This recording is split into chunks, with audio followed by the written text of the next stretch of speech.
Hello Aquarius! Welcome po sa inyong reading. This is for May 21st to May the 23rd.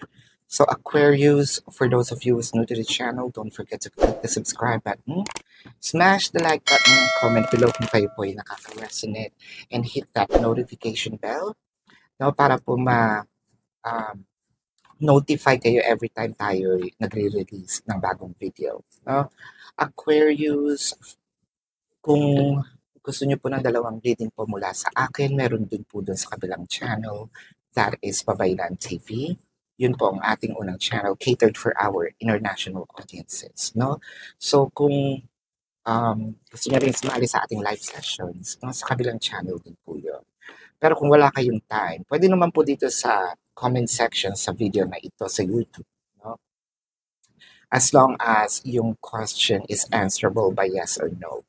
If in case lang na hindi kayo masasatisfy sa yes or no at alam nyo hindi pang yes or no ang inyong tanong, meron po tayong link sa description box, meron po dong form.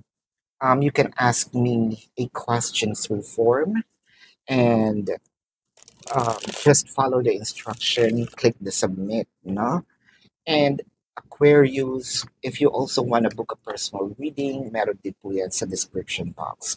Sa form po, meron tayong good for 1 question, 2 questions, and a promotion for 4+1. So Aquarius, this is a general reading, all right? You may resonate with the entire reading or you may resonate with some bits and pieces of the reading. Take what only yours. Aquarius, magsimula na tayo. Ang nakikita ko dito, Aquarius, is parang ibinabalik natin yung mga nasirang mga bagay-bagay. Ibinabalik natin, let's say, or parang pwedeng ikaw ito, pwedeng ito yung taong may gusto sa'yo or mahal ka. One thing's for sure, hindi ko kayang mawala si Aquarius. Or hindi ko kayang mawala ang taong mahal ko. Sabi din ni Aquarius, kahit gano'ng kahirap, pwedeng ipinaglalaban nyo, nasira kayo because of other people, pero kayong dalawa, deep inside, gusto nyo talagang sabihin natin, ayusin. Sabihin natin, huwag masyadong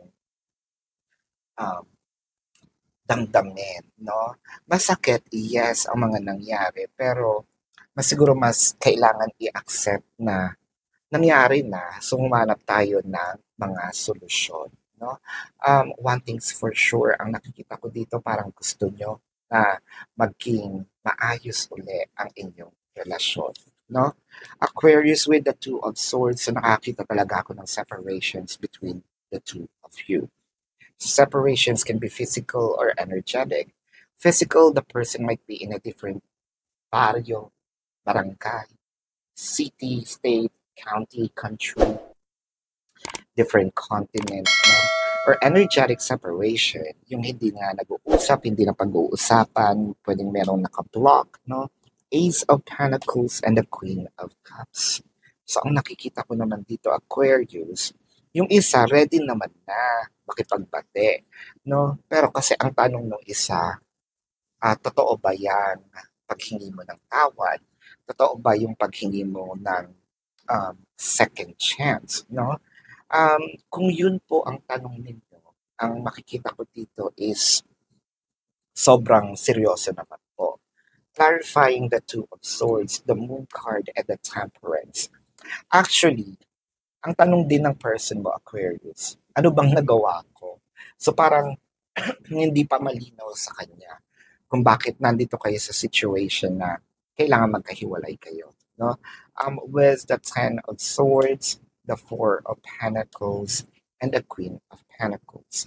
So Aquarius, hindi kanya hahayaan na basta lang mawala sa buhay niya or i-end itong relationship. Malaki dito ang I wanted to, with the 4 of Pentacles, keep this connection with you. Clarifying the 10 of Swords, the Queen of Swords, and the 9 of Cups. So, kahit galit ka, kahit ito yung gusto mo, Give me a chance to explain and make things right. Yun yung sinasabi ng person mo. Kasi hindi kanya kayang mawala sa kanya. No?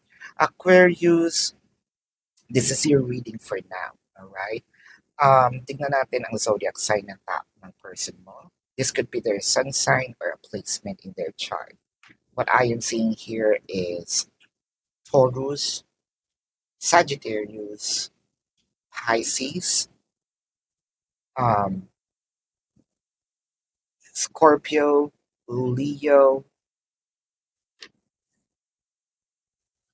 So yan, no?